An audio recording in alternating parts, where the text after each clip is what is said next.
Hi everybody, it's July 10th, 2025, and a skill that I think should be readily or consistently practiced is divining direction. And it may seem more dramatic or more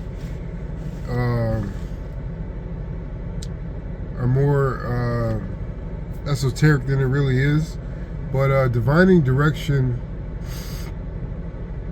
is and when you initiate it with calming your mind and centering your mind and being present, as people often advise us to do, that's the way to start it. And it's like, if you can picture this, picture taking a deep breath, but in your mind.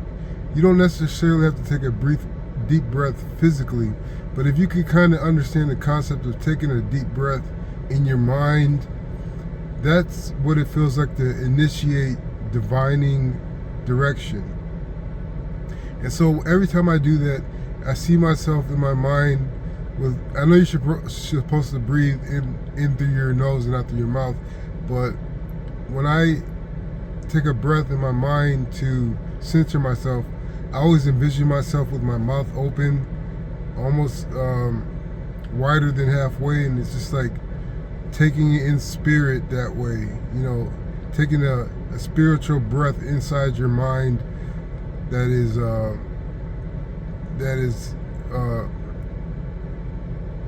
enough of an amount to get a conscious recording of that act. And so after you take that breath in your mind, what I visualize, what I do is I try to monitor my mind's eye for clues, and my mind's ear too. So it's like you're listening and you're watching inside your mind for a clue or for an image or for a sound or for any kind of hint at what you should be doing next to remedy a problem or to begin a path for the day or for a part of your life. So once you get used to developing your senses inside your spirit, inside your mind's eye, your mind's ear, so you will be directed to a clue to what you should do. And it may be very vague, it may be nonsensical if you look at it literally, but once you get attuned enough, you will start to understand on a non-verbal level of what these clues mean. And to be honest, sometimes you will never know what these clues literally mean.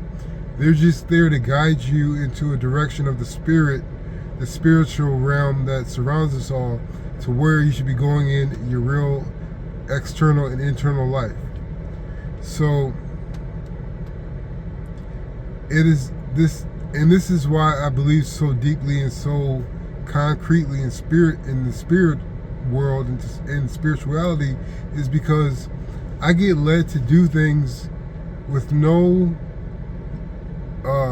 legible words, no words that make sense. I get led to do things with sights that are just would only be seen as fuzz or haze or colors. But I get led to do things in this way because I understand on some level that they're leading me a direction that I should go to. And then what happens after you get used to interpreting these signs is that you will get ideas that from yourself or from the spirit or whatever, you will get ideas that tell you what to do or tell you where to look in a more concrete way.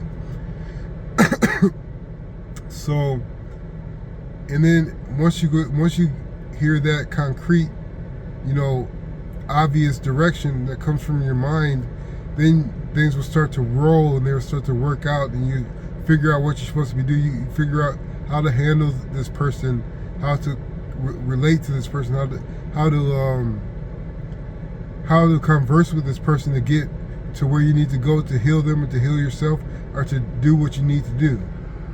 So that's just the beginning of divining direction, and from there on, from that point on, that's more into the thick of your spiritual walk. That's more into the thick everyday challenges that we face in our lives that you could handle numerous ways. Of course, being honest and being centered in spirit, but that's just, the rest is just a normal part of life.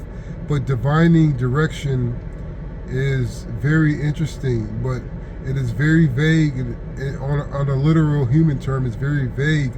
But once you are open enough and you get comfortable enough at taking action on things that you understand, but not on verbal or photogenic level, that's when you can kind of connect the two, and you get to love the spirit world, and you get to trust the spirit world, and that all comes from the Father, the Son, and the Holy Spirit.